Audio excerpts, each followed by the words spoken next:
Hey friends, tonight we're kicking off about one of the strangest legal pastimes ever to squeak, oink, or buzz its way across a parchment docket: animal trials. Yes, medieval Europe literally hauled pigs, cows, goats, dogs, rats, and the occasional hive of bees into court, read them their charges, supplied them with human defense attorneys, and then, sometimes, executed them with solemn civic pomp. So grab a blanket, silence your notifications, maybe brew something cozy, no mandrake please, and let's tiptoe into a world where the judge's wig was real, the gavel was iron, and the defendant might be chewing cud while the jury deliberated. 1. Why on earth were animals in court? Before we poke fun, remember, medieval folk were not idiots. Their universe simply ran on a logic that braided Christian theology, Roman law, folk custom, and a sprinkle of supernatural fear. If creation was a grand hierarchy with God on top and rocks on the bottom, animals sat awkwardly in the middle, capable of sin maybe, but definitely capable of mischief that hurt humans. When a sow gnawed off a toddler's ear, or an army of weevils devastated a vineyard, communities wanted justice, and because cool pest control wasn't yet in the yellow pages, justice meant court. 2. Case file. Number 1. The pork that forked up. Fillets, 1386. Let's start with the A-list celebrity of medieval animal jurisprudence. Crime. A sow, name unrecorded, medieval paparazzi were slack, mauled and fatally wounded a small boy. Venue. The Ducal Court of Falaise, Normandy. Procedure. Highlights: arrested on the spot, clapped in iron shackles, sized for a pig. Imagine the blacksmith's face. Kept in a local jail, fed, watered, and guarded at taxpayers' expense. Tried before a secular judge, with a court-appointed advocate who, in riveting porcine-centric rhetoric, pleaded for mercy. Judgment: guilty of homicide. Sentence: public hanging in the town square, dressed in miniature human clothes to underscore the crime.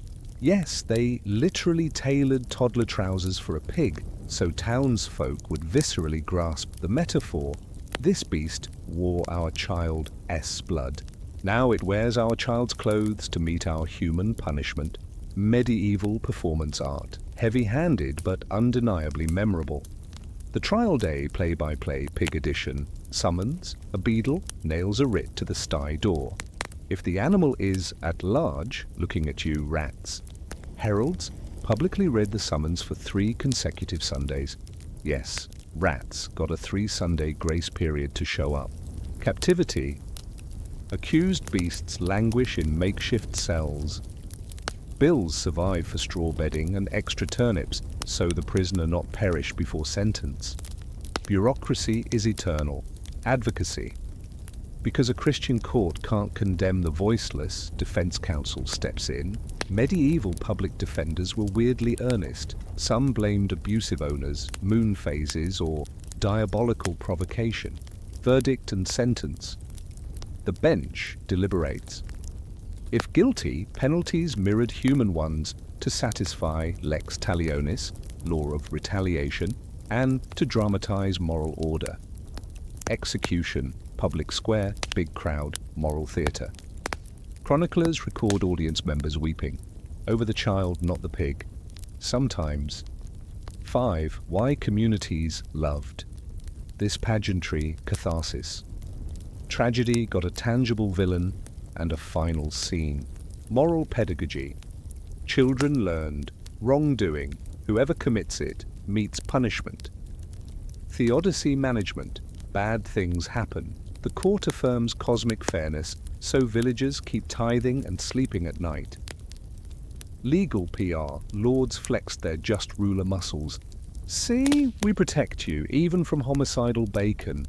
Night owls and chronically curious people. Last episode we strung up a pig, historically of course, and watched medieval jurisprudence squeal louder than the defendant.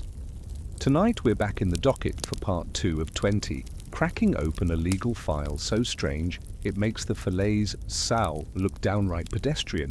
Imagine a courtroom where the prosecuting attorney addresses an absence. Picture robed clerics arguing about the moral compass of insects that refuse to show up for cross-examination.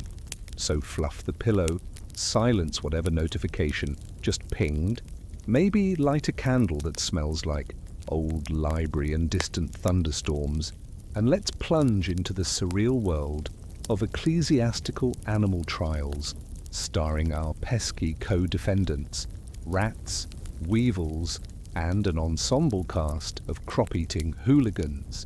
One scene setting: why insects got mail. Quick refresher: secular courts handled pigs, cows, dogs, basically anything you could collar and drag through a city gate.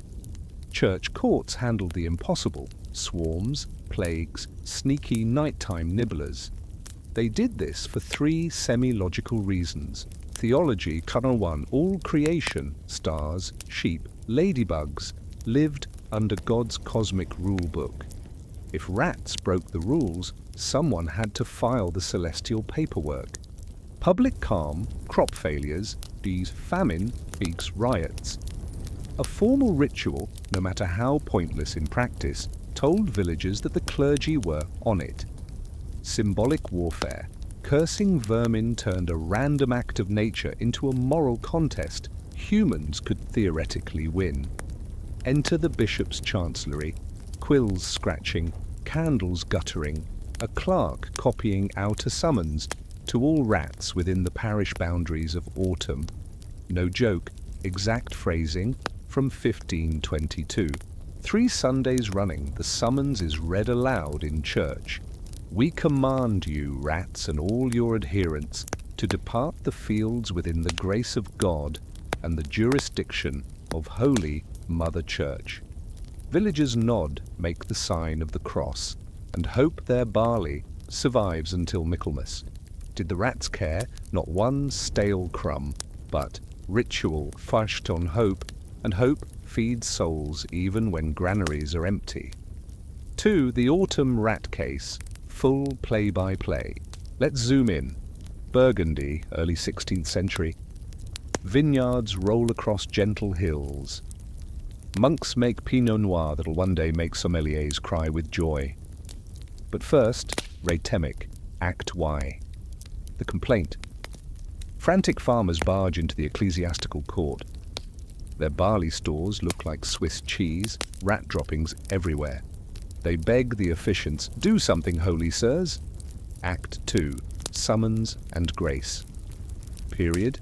Because canon law is nothing if not polite, rats receive a 3-stage call to vacate. Sunday, E1, leave, or God's wrath is pending.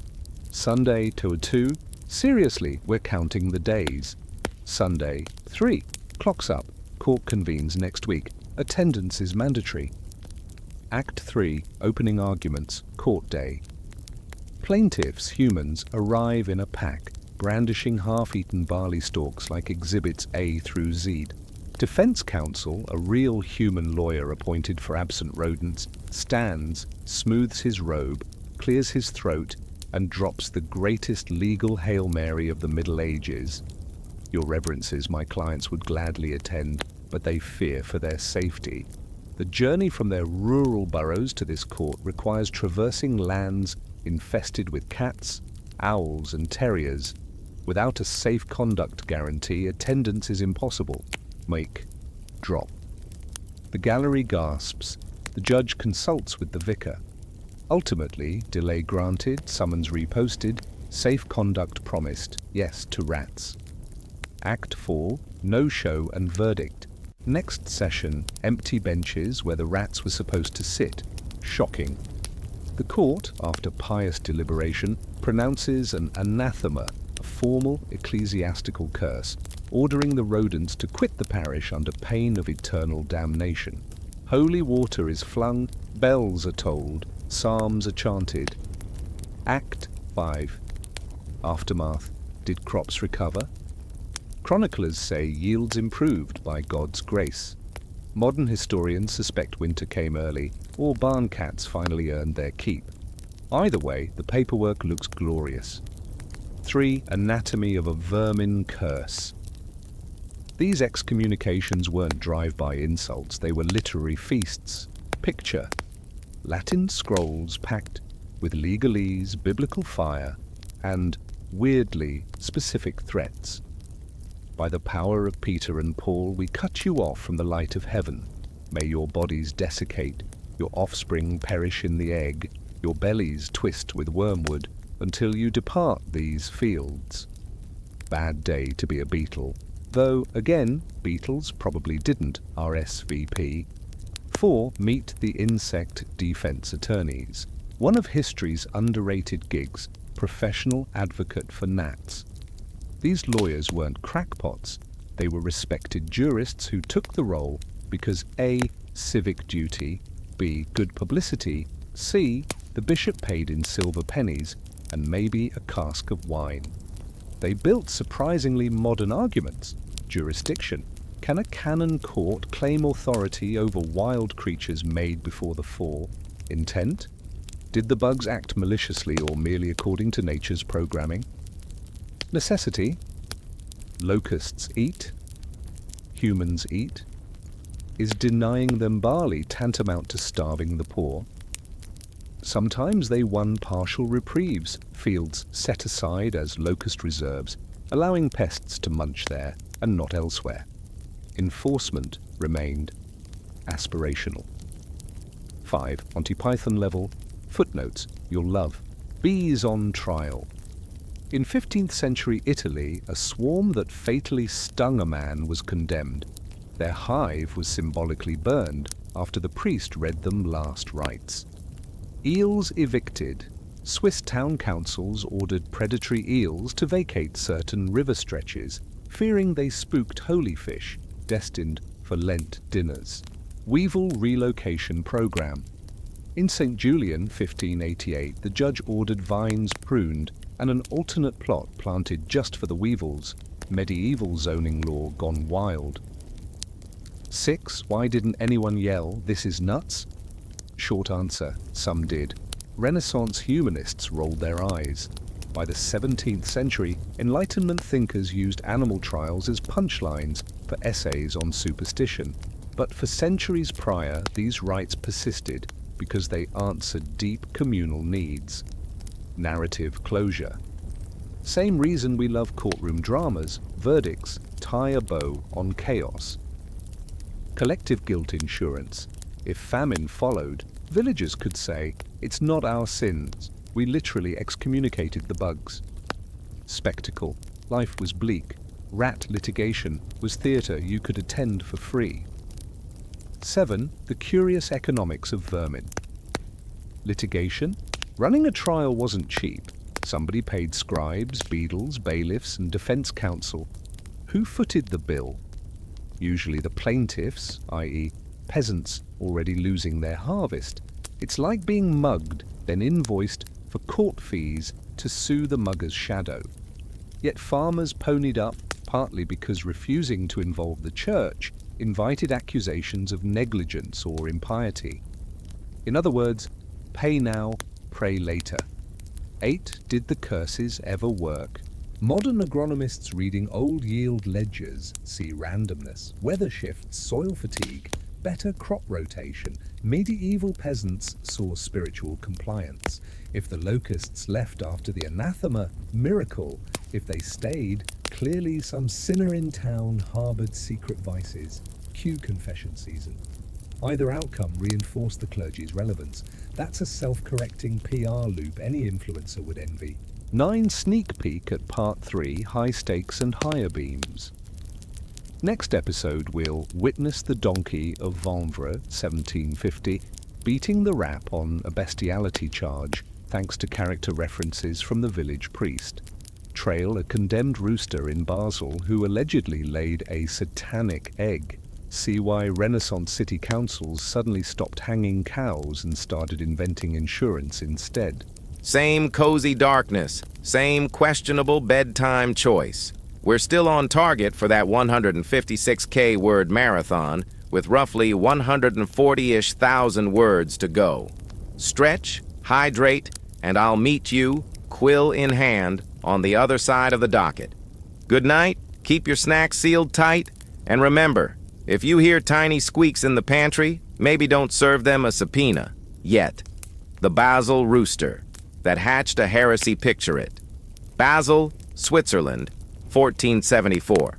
Well before cuckoo clocks, but already fond of punctual orderliness. One damp spring morning, a townswoman bursts into the marketplace screeching that her henhouse rooster, yes, the male chicken, has produced an egg. Medieval rule of thumb. If nature does something unexpected, Satan's fingerprints are on it. A rooster egg is basically a devil-signed autograph. Word spreads faster than plague gossip. Within hours, the unlucky bird is clamped under the arm of the town beadle and escorted to the rat house. The charge sheet reads like theological science fiction, producing an unnatural issue under diabolical instigation, thereby threatening the Christian commonwealth with a cockatrice. Everyone present knows the folklore. A rooster egg incubated by a toad will hatch a cockatrice. Half serpent, half chicken, full apocalypse. Trial day. Spectators wedge themselves onto window ledges. Apprentices skip guild duties for a glimpse. The judge, sweltering in his fur-lined robe, follows procedure, testimony, character witnesses, expert opinion. The town's physician, equal parts physician and astrologer, confirms the shell is glossy, small, and yolkless, matching recipes for satanic reptile spawn in every bestiary he owns. The Rooster A.S. appointed defender argues valiantly that any egg-like object could simply be a malformed intestinal deposit. He is booed. Verdict, guilty. Sentence, the rooster, the alleged egg, and a suspicious pile of nesting straw are to be burned at the stake together, lest separate flames allow magical escape. On execution day, the flames crackle. Townspeople cross themselves, and the City Chronicle notes the air smelled of feathers and sulfur, fitting signs that the evil one was routed. Basel sleeps easier, not because a cockatrice is impossible, but because they've officially canceled the subscription. 2.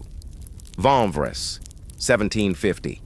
When a donkey beat the rap fast forward 3 centuries, southwest to the little parish of Vanvres near Paris.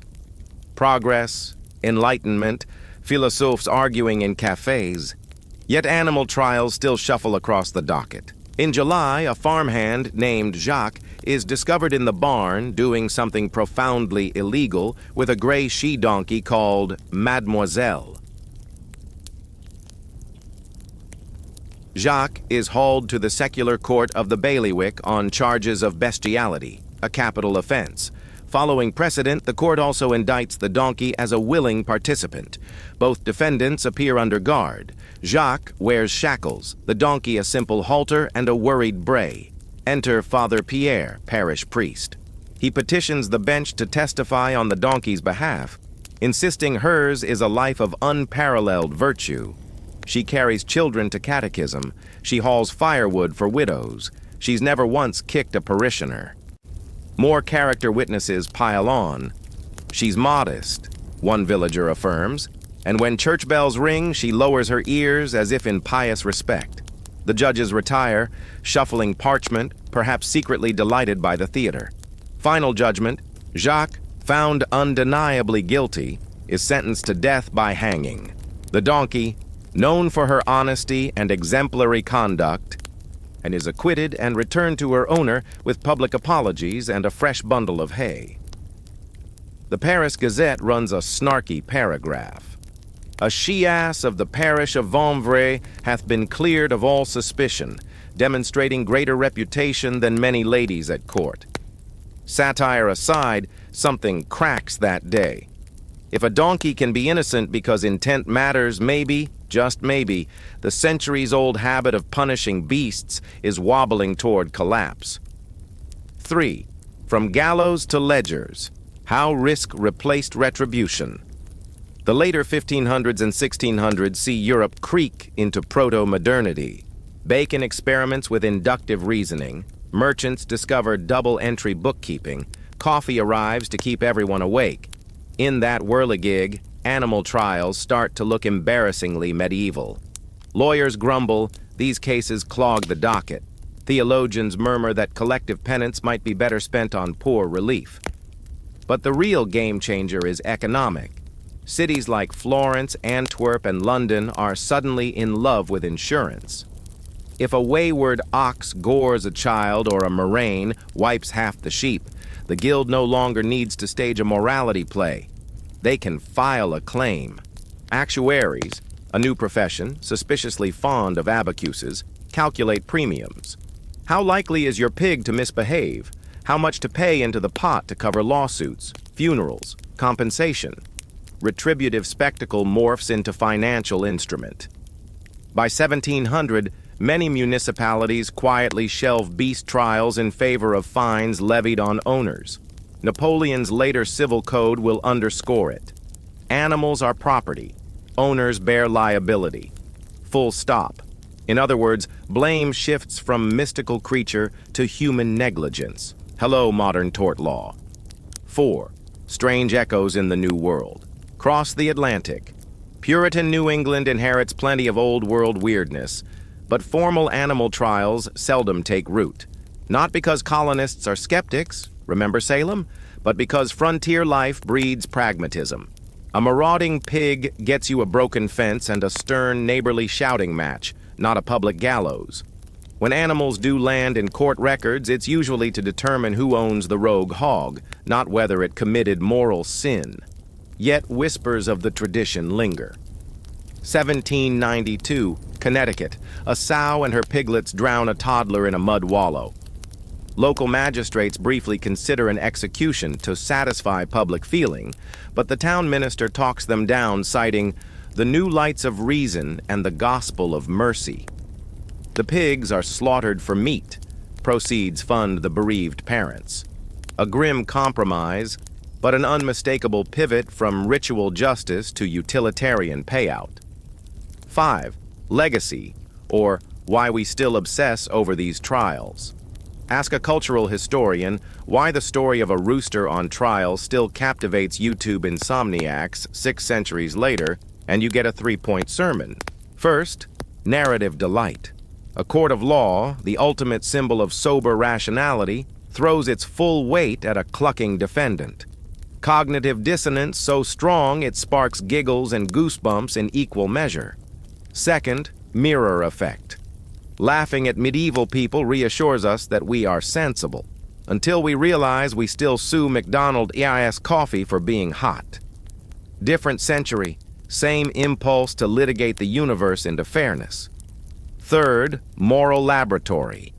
Animal trials sit on the fault line between personhood and thingness. They force us to ask, what deserves rights, responsibility? If a donkey can be exonerated of intent, how do we treat AI, corporate entities, rivers granted legal status? The past is a prologue with barnyard sound effects. 6. What's next in our long, sleep-friendly odyssey? Part 4 swings back to pigs, but this time we re-diving into the swine of Savigny, 1457. A mother sow executed while her piglets receive suspended sentences. We'll unpack the medieval idea of inherited guilt, why tiny piglets got plea bargains, and how that case wormed its way into 19th century philosophy lectures. After that, beetle relocation treaties, plague dog quarantines, and the slow crawl toward laboratory ethics. Word count check. We're cruising past the 23-ish thousand mark of our grand 156K target, quills still scratching. Keep the blanket pulled high, let the rooster sleep in peace, and remember, somewhere in a dusty archive, a parchment still testifies that a donkey once left court innocent and undeniably fabulous. Dawn in Savigny, 1457. Trouble in the trough. Burgundy's spring air smells of wet soil and wood smoke. In the little village of Savigny-les-Bains, a horrific shriek shatters the dawn. A swineherd's 2-year-old son has been savaged in the yard. Villagers find the culprit easily. It's standing over the child, snout bloody, flanked by 6-week-old piglets who've clearly joined the grisly feast. Shock gives way to protocol. Constables seize the sow and her litter, march them to a paddock hastily converted into a jail, and summon the bailiff of the Duke of Burgundy. The wheels of justice turn, parchment is cut, quills sharpen, witnesses rehearse their lines. The Savigny case will become the century's most cited example of collective, that is, family, guilt among animals. 2. Indictment Day. Motherhood on trial. The charge sheet is read aloud in the village square. Count 1, homicide with ferocious intent. Count 2, desecration of a Christian corpse. Count 3, leveled at the piglets 2, complicity. Medieval law, steeped in Roman notions of noxa, liability for one's property, folds in a theological twist.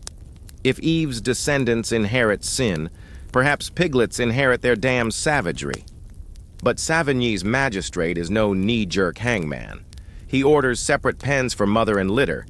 Evidence mustn't be contaminated. Legal counsel is appointed. Yes, again, a human lawyer for swine, Maître Guillaume Chardon, known locally for defending poachers and the occasional drunk monk.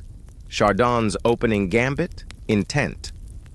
The sow acted out of animal hunger, not malice. The piglets merely followed instinct.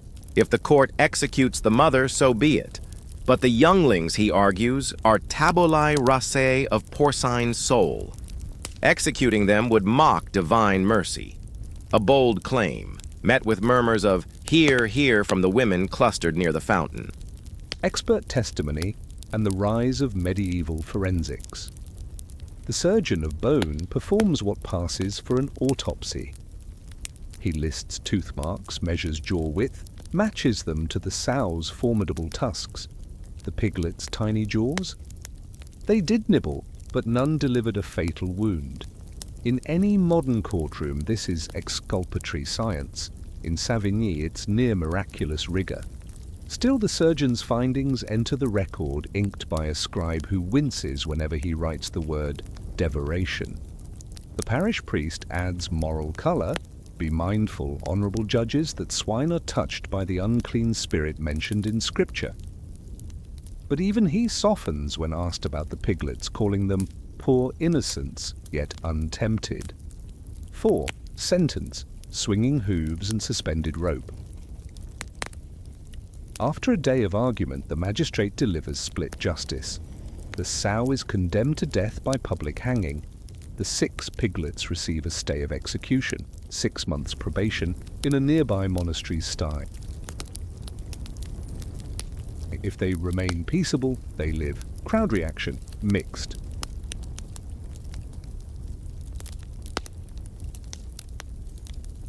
Some cheer the mercy. Others grumble that half measures tempt divine wrath. But the sentence is novel enough to draw chroniclers from Dijon who later spread the story across France, then into legal commentaries, and eventually into 19th century philosophy classrooms where professors debate whether swine possess moral agency or merely appetites. Execution day arrives. The sow, dressed in a rough linen shift to mark her as a baptized, though fallen soul, is hanged from a sturdy oak. The rope snaps once. Blacksmiths replace it. The second attempt holds. Villagers sign themselves, children cry, court clerks jot down the precise hour. Justice, in their view, is both grisly and sacred. 6 months later, the piglets, now hefty, squealing adolescents, complete probation without incident. Monks testify they behaved with meekness reminiscent of the prodigal son upon return. They are released back to the owner who, legend says, keeps them far from children and closer to the smokehouse. 5. Philosophers, pigs, and the notion of inherited sin. Why did Savigny's judgment matter? Because it straddled 2 clashing worldviews. On one side, Augustinian inheritance of guilt, the grim idea that corruption passes through bloodlines. On the other, an emergent concept that individuals, even piglets, deserve evaluation by deeds, not dissent. Centuries later, German legal historian Carl Friedrich Eichhorn cites Savigny, yes, same name, pure coincidence, to illustrate Europe's slow pivot from collective blame to personal liability. Friedrich Nietzsche grins in a Basel lecture and calls the case a grotesque mirror of our own herd morality. Meanwhile, French positivists quote it to show why empirical evidence, those jaw-width measurements, should trump superstition. Savigny's piglets thus squeal their way into the canon of Western thought. Not bad for animals who narrowly escaped a noose. 6. Echoes in statute books.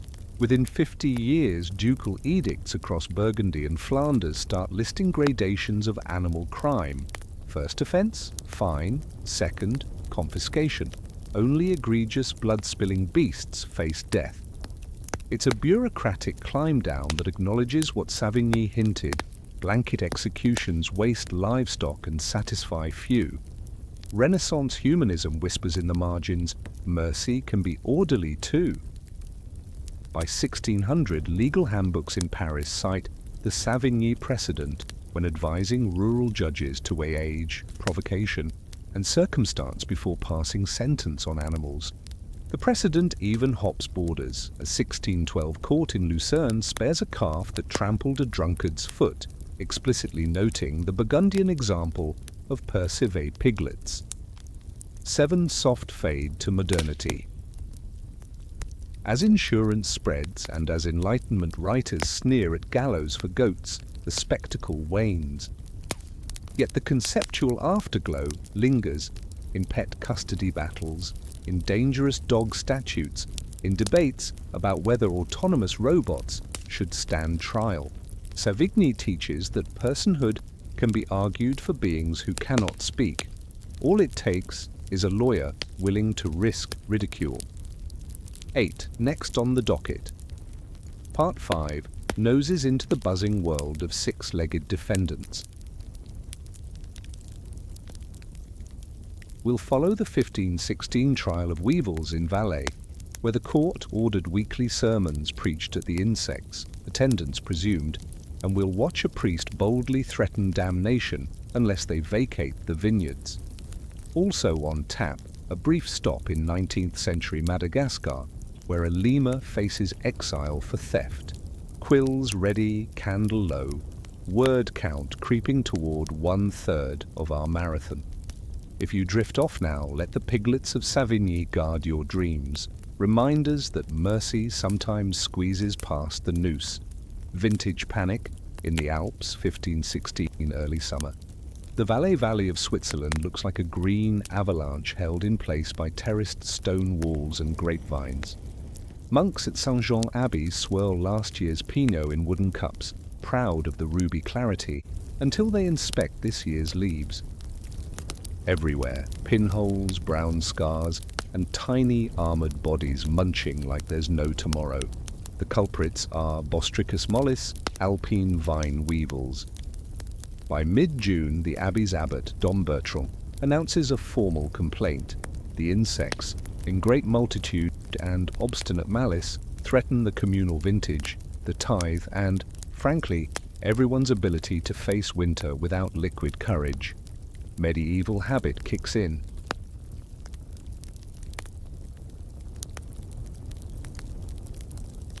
Rather than reaching for pesticides, they won't exist for centuries.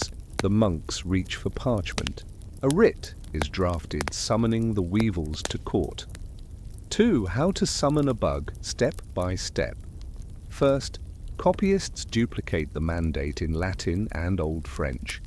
Then 3 friars hike into the vineyards each Sunday and proclaim to rows of indifferent leaves that all weevils must appear before the ecclesiastical tribunal in the abbey chapter house. They pause between paragraphs as if expecting a rustle of wings in acceptance. Nothing. The third proclamation ends with a flourish. Fail not upon pain of excommunication, anathema, and the wrath reserved for the worm that dieth not. Satisfied the summons is legally airtight, the court sets a trial date. 3. Day of Judgment for the six-legged high altar candles flare at dawn. On the stone floor, 2 plain wooden benches await, the plaintiff monks on the left, the weavel's council on the right. Enter Maître Pierre Villon, notary, scholar, and reluctant insect attorney. He clears his throat to defend clients who, inconveniently, are absent and also innumerable. Opening statement from the abbey's advocate: vineyards feed the altar, the alms chest, and the poor. The weavel's depredations therefore assault both God and neighbor. He quotes Deuteronomy and a handful of church fathers who absolutely never mentioned weevils but spoke sternly of creeping things. Maître Villon rises. He concedes that his clients do munch, but out of natural necessity, obeying the Creator's design. He then lodges a procedural protest. The summons demanded all weevils in Valais attend, yet travel is perilous. Thrushes, lizards, bats, predators on every path. Without a guarantee of safe conduct, the defendants cannot risk appearance. The bench retires behind the rude screen. After lunch of bread and watered wine from last year's safe barrels, they return with a compromise. The court will appoint the parish herald to escort any willing beetle to the next session. Furthermore, the monks must set aside one abandoned plot, the stony North Terrace, as lawful commons, where weevils may feed without molestation. If the insects accept the deal and stay within that zone, all is forgiven. If they persist in trespass, anathema will fall. 4. Sermons nobody heard but everyone felt. For 6 consecutive Wednesdays, Father Antoine treks to the North Terrace to preach at dawn. He reads the decree, sprinkles holy water, and pleads, with beetles. Beloved creatures, partake here and here only, lest ye be cursed beyond the pit. Nearby, shepherd boys snicker behind their cloaks. Father Antoine ignores them, convinced that even hard-shelled sinners might heed a gentle word. Did it work? Chroniclers claim the main vineyards rebounded, yields sufficient for sacrament and cellar. Skeptics point out that a cold snap hit in July, naturally blunting the weevil population. Either way, the abbey records a Thanksgiving Mass for peace concluded with the insects, signed beneath heaven. Why an empty bench? Still matters. It's tempting to roll eyes at monks bargaining with beetles, but the ritual accomplished 3 quiet miracles. Psychological triage. When crops fail, despair turns violent fast. A public process let people feel heard, not helpless. Ecological hint. Setting aside sacrificial plots is proto-conservation. Admit wildlife has needs, bribe it away from your pantry. Legal rehearsal. Every time a court extends procedure to voiceless defendants, it sharpens ideas about rights, representation, and proportional remedy, concepts that later jump to child welfare, animal protection, even environmental law. The weevils, oblivious, simply kept nibbling wherever temperature and instinct directed, but the humans marched a tiny step toward thinking of non-human interests as something negotiable rather than crushable. Buzzing encore. Locusts, caterpillars, and a town that rang every bell. Valais wasn't alone in insect litigation. In 1545, the city of Lausanne rang its cathedral bells non-stop for 3 days while priests read a banishment verdict against a locust swarm. Nearby, Fribourg indicted caterpillars in 1581 and sentenced them to exile beyond the river Sarine, after, again, 3 solemn summonses. Anecdotes pile up like dead beetles. Sometimes the pests left, sometimes they didn't, but always the paperwork marched forward. Detour to Madagascar, the Lemur Larsenist shift. Latitudes to 19th century coastal Madagascar under French colonial administration.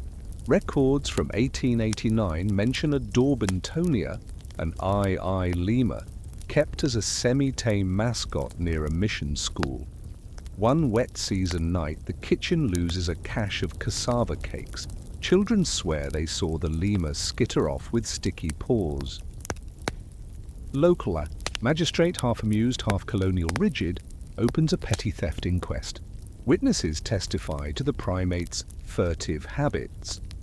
The lemur predictably offers no plea. In a nod to bygone European custom, the court sentences the animal not to death, but to banishment, relocation, deep into the forest reserve. A catechist escorts the bewildered creature several miles inland and releases it among towering ravenala trees. Case closed. Cassava stocks thereafter remain secure, though the children secretly miss their nocturnal thief. Why include this episode? Because it shows the medieval reflex still twitching in modern veins. When an animal wrongs us, our first impulse is not always traps or bullets, but ritual, record, sentence, a whisper that law should map the whole moral universe, fur and feathers included. Fade out reflections and the road ahead tonight. We watched monks negotiate tenancy rights with insects and a lemur deported like a pickpocket. Strange, yes, but every scene is a breadcrumb in humanity's long argument about responsibility. Where does blame stop? At the piglet's trotters? The weevil's mandibles? The self-driving car's algorithm? Those valet sermons echoing across empty vineyards feel oddly current. We still shout into the wind, at climate change, at viruses, at market forces, hoping reasoned statements will tame impersonal forces. Maybe the weevils teach that ritual matters even when the audience can't hear. Up next, Hounds in the Dock and the Birth of Dangerous Dog. Laws Part 6 drags us howling into canid territory. We'll relive the 1595 trial of a bloodhound. In Leiden, explore why English assizes began cataloguing mad dog incidents and peek at the Royal Menagerie's secret execution yard. Somewhere in the mix, the bizarre French decree that let noble lapdogs claim benefit of clergy. Curl under the blanket, let vineyard breezes and distant church bells lull you, and dream of gentle beetles munching only the leaves you freely offer. We've crossed the 30,000-word hill, plenty of parchment yet to fill before our sleepy odyssey ends. Midnight growls in Leiden, 1595 autumn, fog hugs the canals, oil lamps paint trembling halos on brick facades, and somewhere near the fish market a scream cleaves the night. A bloodhound, massive, brindled, rumoured to have guarded smugglers' warehouses, has torn into a cooper on his stumble home. By sunrise, the mayor's sergeants have the dog chained in the town jail, its muzzle bound, its eyes the colour of candle soot. Leiden's magistrates convene an emergency session. The victim lies feverish. Physicians mutter about Lyssa canis, rabies, the invisible demon. Fear outruns forensic certainty. Neighbours swear the hound has red foam at its lips. Others insist it was teased by drunks. Regardless, the docket now reads Canis suspectus charge, grievous bodily harm and potential spreading of hydrophobia. Courtroom. Canine, procedure for a four-legged felon. The City Hall's council chamber smells of wet fur and sweat. The defendant is tethered to a wrought iron ring. 3 constables keep halberds handy. As law demands, a legal proxy speaks for the dog. One Cornelis van Ree, guild advocate and meticulous beard oiler. Prosecution paints a vivid danger. Rabies ravaged Haarlem last winter. Leiden must not repeat the tragedy. They parade witnesses, the cooper's wife with blood-spattered apron, a sergeant clutching a cauterizing iron. Van Ree counters with the dog's resume, once rescued 2 children from a canal, served as night watch for a reformed parish. No prior bite record. He challenges the rabies claim, no erratic gait, no hydrophobic spasms, merely a frightened animal provoked by ale-soaked revelers. The magistrates confer behind a tapestry. Sentence: the hound will be confined for 10 days in a secure pen outside the city wall. If symptoms appear, execution by sword. If not, it may live but must wear a heavy spiked collar and remain leashed at all times. Owner, identified eventually as a spice merchant, is fined 6 guilders and warned that any future incident voids clemency. This compromise marks a shift, preventive quarantine over immediate spectacle. Leiden's scribes file the ruling under a new rubric, ordinance concerning mad and mischievous dogs. How mad dog statutes spread. Rabies, 17th century Europe is waking to epidemiology, even if the word hasn't been coined.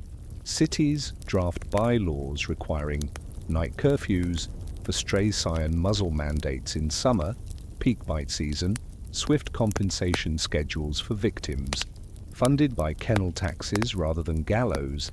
Theatre pamphlets circulate from London to Lubeck describing saliva-borne contagion. The spectacle of putting a dog on trial wanes in favor of a bureaucratic toolkit, fines, leash laws, municipal pounds. Punishment migrates from square to spreadsheet, ink and quill version. The curious case of benefit of clergy for lapdogs yet. Irony blooms in aristocratic Paris. An edict of 1658, penned half as jest, half as courtly privilege, classifies lapdogs owned by titled ladies as companions in devotion.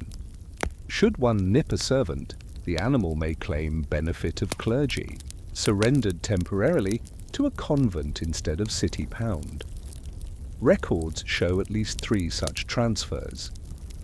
Sister Angélique of St. Clair writes that Mignonette, a Pomeranian, convicted of persistent ankle aggravation, spent a month in contemplative silence among nuns before returning to court, wearing a blue silk ribbon as sign of amended manners. Satirists have a field day dubbing the dogs canons regular of the Order of St. Caudle. The menagerie's silent scaffold. Across the Channel, meanwhile, the Tower of London's Royal Menagerie hides a darker solution. If one of the king's exotic beasts injures a keeper or visitor, public trial would embarrass the crown. Instead, the lieutenant of the tower keeps a short gallows and a longer ledger. A 1683 entry reads, "A Barbary mastiff put down by order of council after grievous bite to a lieutenant's page. No ceremony. The scaffold remains behind a locked gate. Justice here is quiet, absolute, almost administrative. Historians only rediscover the ledger in the 1920s, proof that spectacle declined not from kindness, but from the growing appetite for tidy, private risk management. From rope to red tape, why this transition matters. Leiden's quarantine order, Paris's clerical loophole, the tower's silent scaffold, each shows society swapping ritual for regulation. As urban density rises, predictability outranks catharsis. Killing a sow in the square once quelled dread. Now, city fathers fear lawsuits. Trade disruption, bad press in broadsheets. Laws evolve. Responsibility shifts squarely onto owners' health officials, not theologians. Diagnosed danger, punishment becomes proportional, often preventative. We glimpse the birth of modern dangerous dog bylaws. Leash lengths measured in cubits, then feet, muzzle types specified, fines indexed to market grain prices, legal granularity where gallows once sufficed, lingering echoes in today's pet courts. Fast forward. In many jurisdictions, a biting dog still faces a hearing. Evidence now includes veterinary reports, behavioral assessments, maybe CCTV instead of neighbor gossip. Yet the structure is medieval familiar: accusation, advocate, testimony, verdict. The animal remains voiceless, the human system does the talking, and society decides between rehabilitation, restriction, or euthanasia. When we debate breed-specific legislation or cite a dog's good character, we echo Cornelis van Ree, pleading for that Leiden bloodhound. History's bark lingers in every city ordinance's fine print. Next on our sleepy docket, Part 7 prowls into feline territory.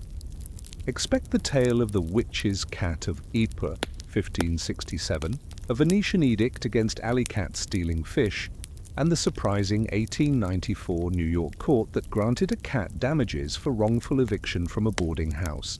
Somewhere amid the whiskers, we'll see how cats dodged large-scale trials by perfecting the art of plausible deniability. Blanket up. Let loyal hounds guard your dreams. And remember, medieval justice has merely swapped its collar from hemp rope to municipal bylaw PDFs, but it still sits, obediently, at humanity's heel. Ypres, 1567, a midnight meow and a matchstick. Mob rain drums on Flemish shingles. A pale moon slips behind Gothic gables.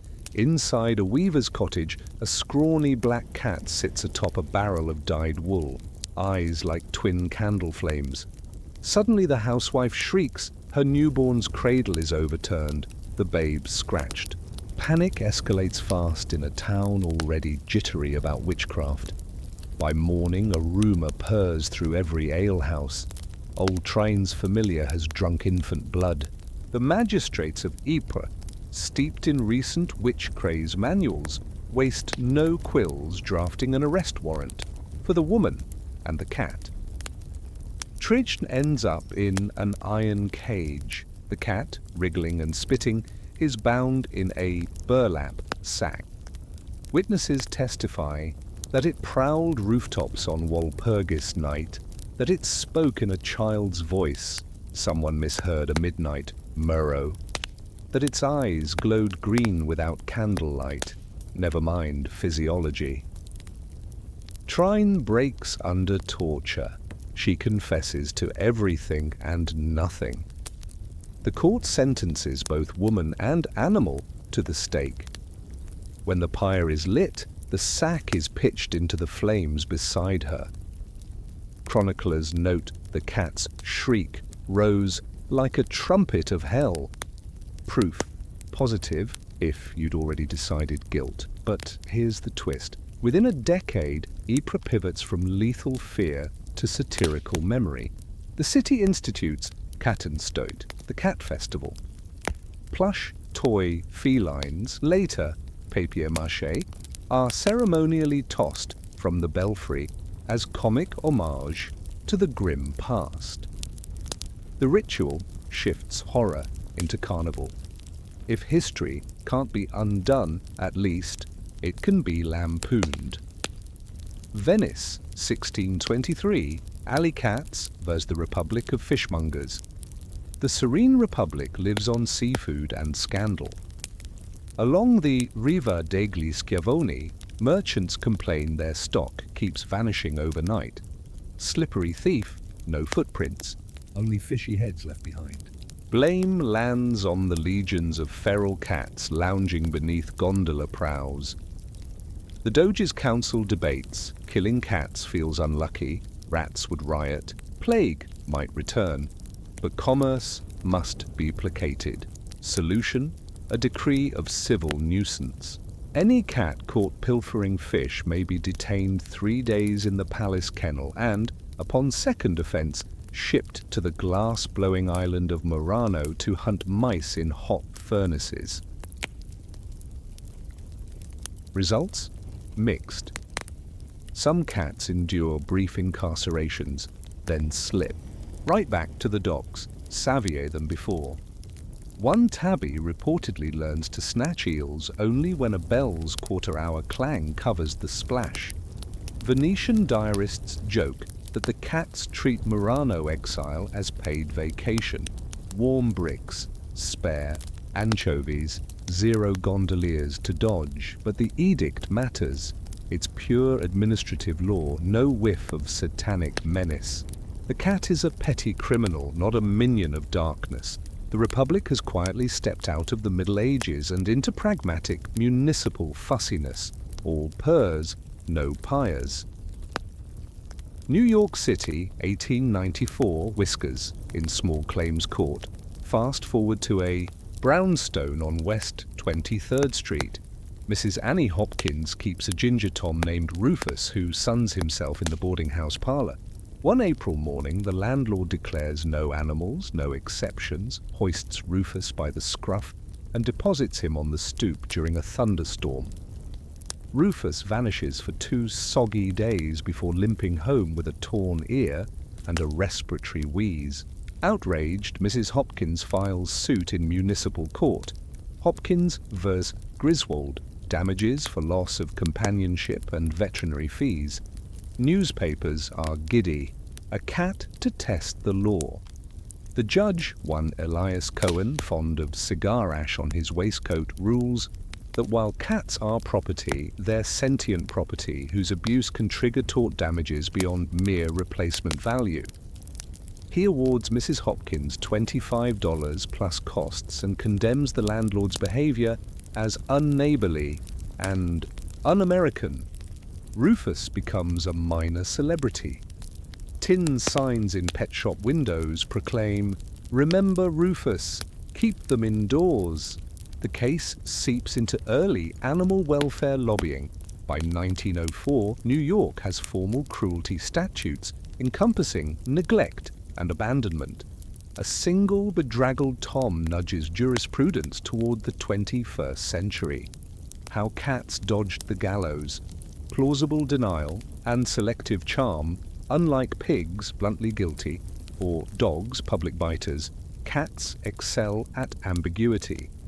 They strike at night, leave minimal evidence, and curry favor by slaughtering vermin. Medieval theologians couldn't decide if felines were satanic, nocturnal, independent, female-coded, or saintly, rat killers protecting grain. That cognitive wobble gave cats a tactical edge. If society sees you as both curse and cure, you rarely meet the noose, unless you're unlucky enough to star in a panic, like Ypres. Add charisma. A pig sends no love beams. A cat rubs ankles, purrs like a tiny forge, and closes the deal. Prosecutors often found villages split between hang the witch cat and spare the mouser, we need him for harvest. Jurors hesitate when the defendant bats its green eyes. Strategy.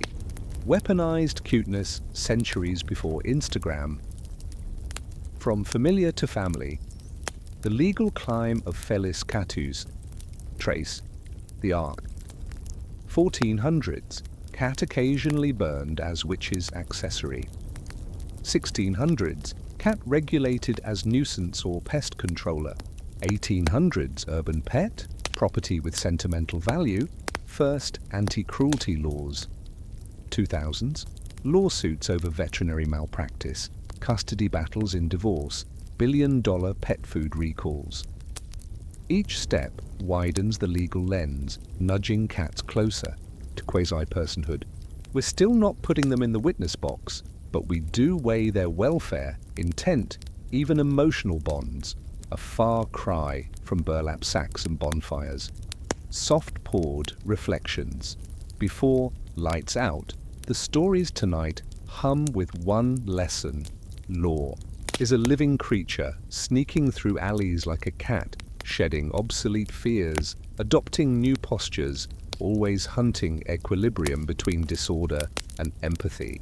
Whether it's a Flemish pyre, a Venetian exile ferry, or a Manhattan courtroom, each episode whispers that how we treat animals mirrors how we treat every powerless being, including, sometimes, our future selves. Teaser for Part 8.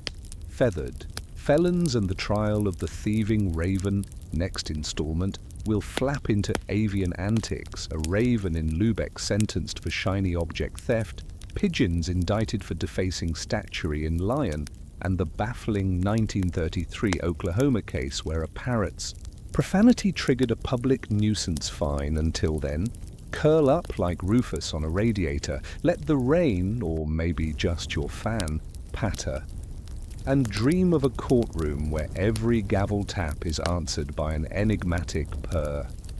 Lübeck 1420-ish. A corvid crime spree on the Hanseatic waterfront. The Baltic dawn is silver cold. Gulls wheel over salt-stained warehouses. Somewhere near the Holstentor gate, a dock worker bellows, "Meine Münzen! My coins are gone!" The only witness, a glossy raven perched on a timber post, a copper penny clenched in its beak. By noon, half the harbour is grumbling about missing trinkets, thimbles, buttons, a merchant's pewter signet.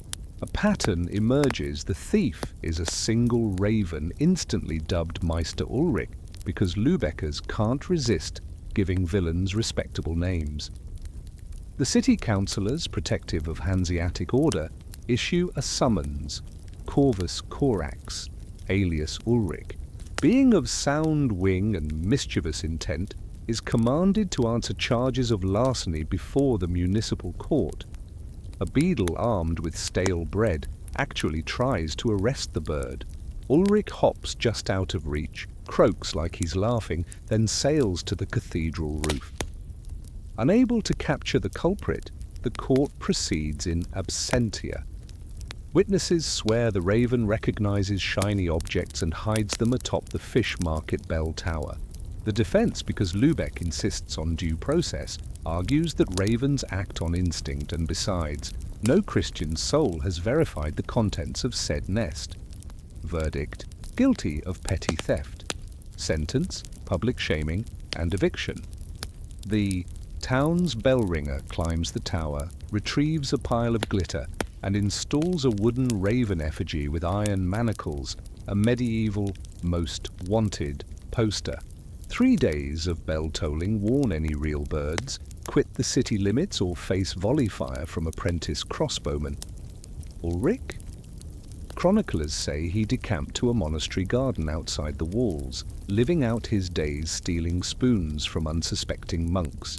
Lübeck's archives log a curious drop in waterfront pilferage, but a rise in missing rosary beads inland, evidence that justice can redirect crime rather than erase it.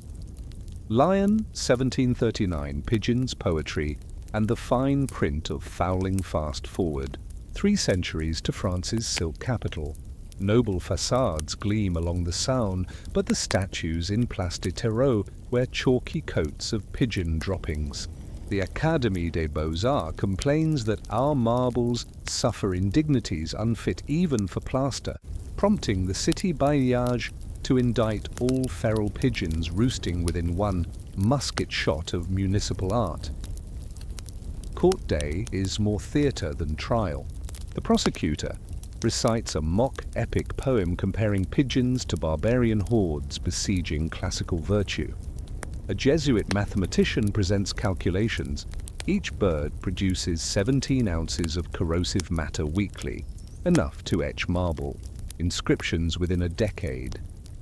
With no avian council present, the judges issue an ordinance.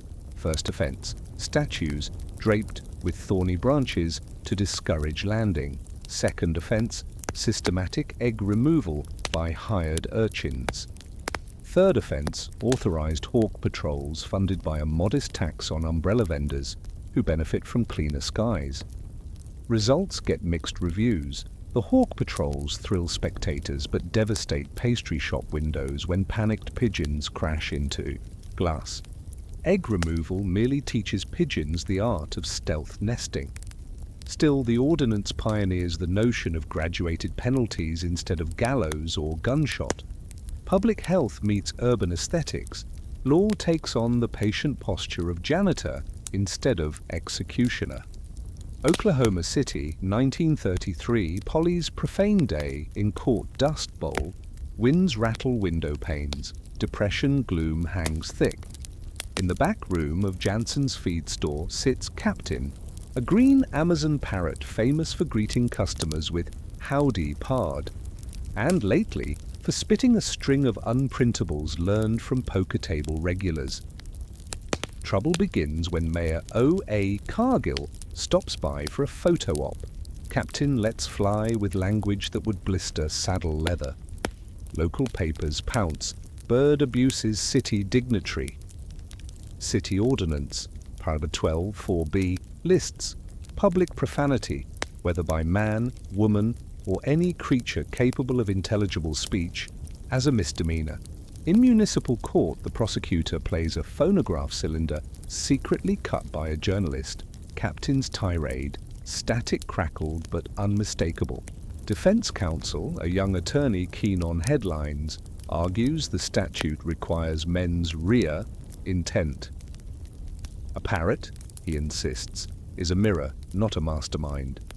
He cites English common law dicta on parrots incapable of bearing witness. The judge, lips twitching, rules that while Captain lacked criminal intent, the store owner is liable for creating a public nuisance. Fine, $5 and an order to teach the bird uplifting vocabulary. Captain's punishment? A 2-week relocation to the owner's farmhouse out of earshot of impressionable citizens. Within months, the city council quietly rewrites Paragraph 12, 4b, restricting it to persons. The parrot case underlines a modern pivot.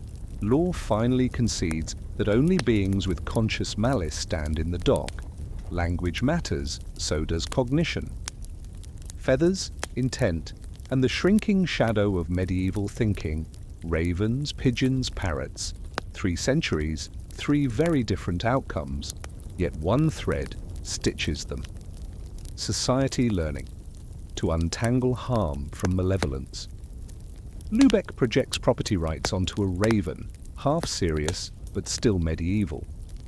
Sion frames pigeons as public health hazards, solved by policy not pyre. Oklahoma treats a parrot as incapable of moral agency, shifting liability to the human caretaker. Each jump trims superstition, adds nuance, and tightens the leash on anthropomorphism. The law moves from punish the beast to manage the risk to train the human. 5. Quick catnap. Reflection somewhere tonight, city lights glitter like Ulrich's stolen coins. Pigeons coo on Art Deco ledges. A bored parrot repeats radio jingles into the dark. None fear gallows or exile, but ordinances still hover. Quiet, meticulous, forever rewriting boundaries between chaos and civility. Next time, invertebrate, injustice, and the Great Snail. Massacre of 1910, Part 9, wriggles into the lowliest ranks of the animal kingdom. Snails summoned for garden damage in Dorset, silk-spinning worms defended by Italian sericulturists, and the 1910 French Riviera boardwalk trial, where starfish were accused of sabotaging oyster beds. Brace for slime, silk, and saltwater scandal.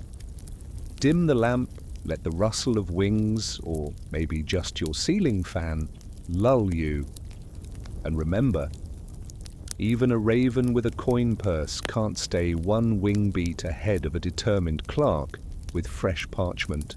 Sleep tight. Dorset, 1787. Summons for the slowest suspects on earth. The barley gardens of Wimborne Minster shimmer with June dew, and with glistening trails that zigzag through every seedling row. By Michaelmas, half the kitchen gardens look as though someone scraped them with a dull razor. The parish vestry receives petitions. We are eaten alive by snails. If the Lord's house will not act, who shall? Enter Reverend Josiah Pottle, a man who quotes Leviticus at garden pests.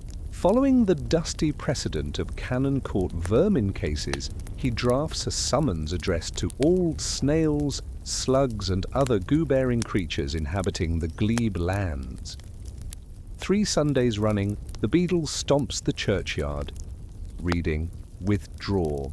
Ye within 14 days to the waste commons beyond Stone Arch Bridge, there to remain in perpetuity on pain of holy malediction." Snails, being illiterate and invertebrate, remain unmoved. The vestry meets beneath smoke-blackened beams. Without a live defendant, they continue in absentia. Verdict: guilty of unlawful consumption of parish produce. Sentence: interdiction and corporal eradication. Translation: snail hunt. On Lammas Eve, the bell tolls noon and parishioners march, baskets of ash, handfuls of salt. They scatter barriers around lettuces, crush culprits, and chant psalms between swigs of cider. The local chronicle dubs it the Great Snail Procession, noting with dry humour that the creatures made no plea and offered little resistance, save for a sound not unlike the cracking of wet parchment. Crops rebound, thanks as much to warm weather as warfare, but villagers credit the verdict. Why remember this gastropod inquest? Because it shows the old ritual still twitching in Georgian England. When nature misbehaves, draft a writ before you drop the salt. Law first, slaughter second. Lombardy, 1662, silkworms. Lawyer, up across the Alps, mulberry leaves rustle like parchment. In the town of Monza, Bro Agostino, Benedictine monk and sericulture nerd, raises silkworms in cloister lofts. One humid spring disease strikes. The worms turn flaccid, black, lifeless. Panic, no cocoons, no thread, no coin for the abbey's alms. Local farmers claim the plague is God's punishment for last year's carnival excesses. They demand the bishop exorcise the ungrateful worms. But the abbey's prior sees things differently. He hires jurist Bartolomeo Ricci to defend the Bombyx larvae. Ricci's brief is breathtaking: doctrine of utility. The worms are instruments of charity. To curse them is to hinder mercy, absence of will. No creature that spins by instinct can incur moral blame. Reciprocal covenant. If humans provide fresh mulberry, worms supply silk. The breach lies in human husbandry, not larval sin. The diocesan tribunal, equal parts puzzled and impressed, declines to anathematize. Instead, it orders a novena for improved husbandry and suggests lime-washing the lofts. Within months, a healthier brood emerges. Silver thread winds onto reels.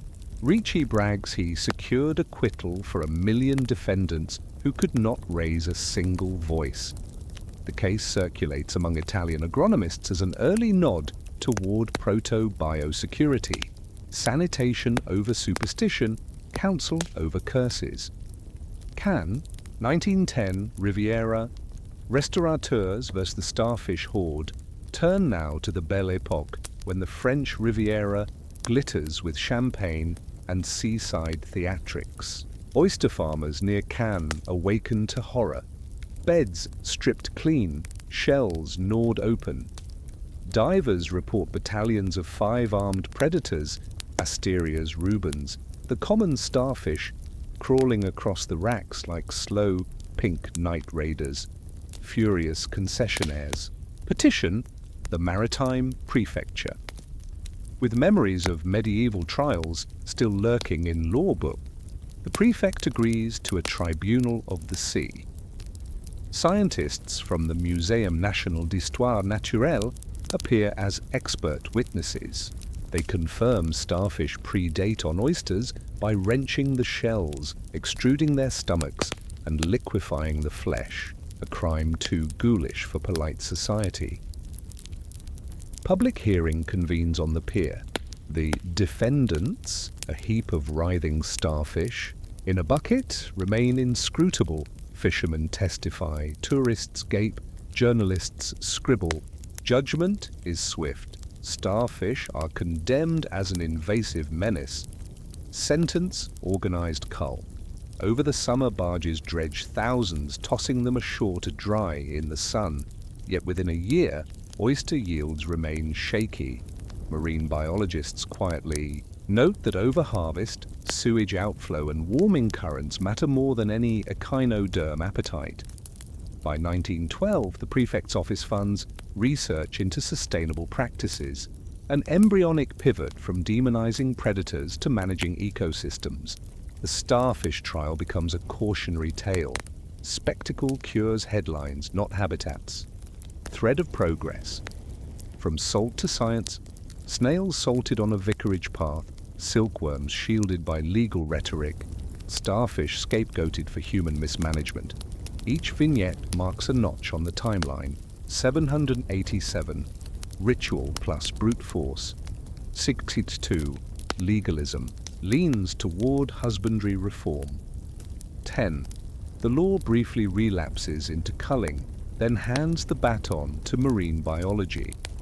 The arc bends, slow as a snail, fragile as a cocoon, toward evidence-based stewardship. Today we draft environmental impact statements instead of excommunications. Yet those old trials linger in the collective basement, reminding us how easily fear dons a judge's robe. A lulling look ahead.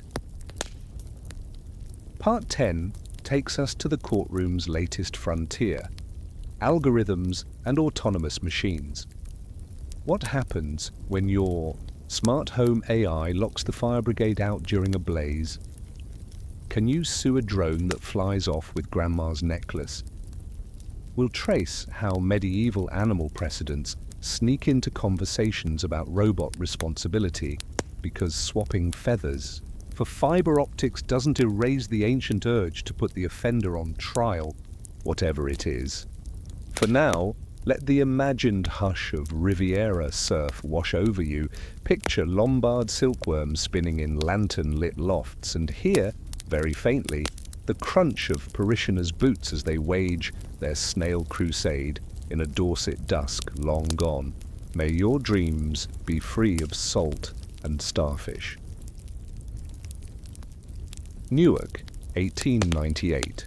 The trolley that took the stand snow slushed along Broad Street, clanging bells echoing off gaslit shop windows.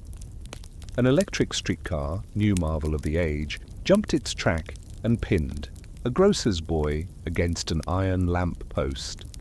Outrage followed the ambulance. City police booked not only the motorman but car Wansha 302 itself, towing the frozen carriage to the courthouse yard and chalking its wheels like criminal footprints. Headlines screamed trolley arraigned for manslaughter. Inside, lawyers wrangled over who or what had the murderous intent. Prosecutor: the current that drives this fiend knows no mercy. Defense: a machine lacks mens rea. Blame faulty brakes, greedy operators, bad weather, anything but. The wood and copper defendant. Verdict: motorman fined, company pays damages. Car Circular 302 quietly returns to service after a brake overhaul.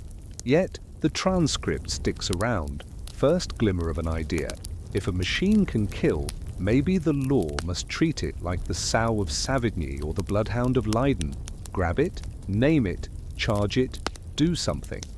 1942, Isaac Asimov and the Preventive.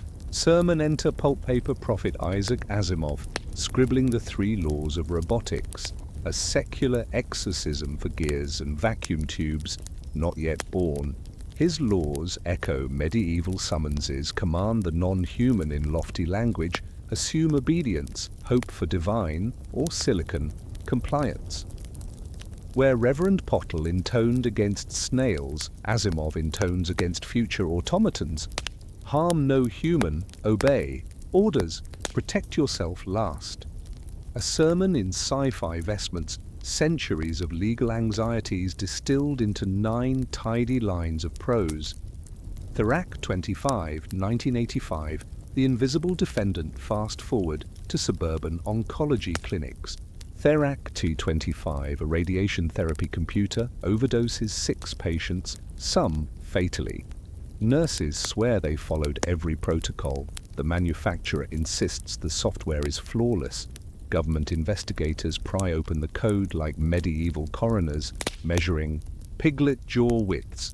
They find race conditions, ghostly timing bugs that appear, vanish, and kill. No jury ever hears State vs. Therac 25, but congressional hearings flirt with the notion. Engineers testify in the machine's stead, and for the first time, US regulators mutter about software negligence, culpability without consciousness. Plants close, lawsuits settle, manual overrides become mandatory. The vibe is medieval: punish the invisible evil, then add more bells and holy water, or, in this case, error messages and interlocks. Florida, 2016. Autopilot on the docket, Joshua. Brown's Model S hums down a sun-bleached highway. Autopilot engaged. A white truck crosses the lane. Cameras wash out. Impact. Brown dies, the first widely publicized autonomous driving fatality. Within hours, pundits dust off the old question: can we indict the algorithm? National Highway Traffic Safety investigators. Subpoena log files, cockpit video, lines of code, digital entrails for a 21st century autopsy. Tesla argues the human ignored warnings. Victims' families sues the company. Regulators issue guidance rather than gallows. But headlines still phrase it medieval style. Did autopilot commit manslaughter? Same instinct, new hardware. Algorithmic bias. The case of Compass courtrooms in Wisconsin use the Compass risk assessment tool to decide bail. A defendant's lawyer demands to cross-examine the algorithm. Denied. The code is proprietary. Its makers are absent, like weevils. Skipping summons. Critics liken the sealed model to a witch's familiar whispering numbers to judges. Scholars propose algorithmic due process, right to explanation, right to contest. It's a modern echo of Bartolomeo Ricci defending silkworms. Voice for the voiceless, only now the creature is math. Sophia, 2017. Citizenship for a robot Saudi Arabia grants legal personhood to Sophia, a publicity-savvy android with LED eyes and scripted jokes. Social media snarks. Sophia has more rights than migrant workers. But buried in the hype is an ancient pivot: extend legal status to a non-human, just as Rome once extended citizenship to statues during religious rites, just as medieval courts dressed a pig in trousers. Personhood is a legal costume. Once we slip it over metal shoulders, liability and rights tag along. If Sophia signs a contract and defaults, who pays? The debate circles back to Lubeck's Raven. When agency is ambiguous, the courtroom fills with feathers or circuit boards, and we battle over blame. Drafting the electronic person. The EU flirts with legislation granting electronic personality to advanced AI, making them liable for damages via mandatory insurance pools. Autonomous cars buying coverage the way medieval owners paid pig fines. Insurers run actuarial tables on sensor failure, hacker meddling, fog density, 21st century salt against 21st century snails. Y2K, the millennium's mass exorcism. Remember Y2K? Governments pour billions into code audits, fearing elevators will plunge and nukes will misfire at midnight. Clergy once rang bells to purge locusts. Sysadmins run test scripts to purge date bugs. Midnight passes, lights stay on. Humanity sighs, half relieved, half disappointed. The dragon did not appear. Ritual succeeded, monster banished, or maybe never real. Either way, a textbook medieval cycle dressed in silicon, identify threat, perform solemn rites, declare victory. Drone theft. 2025, a near-future dispatch. Picture: a farmer's quadcopter. GPS glitch sends it across county lines, clips a church spire, drops through a stained glass window. Parish sues. Court transcripts read eerily like the Raven episode.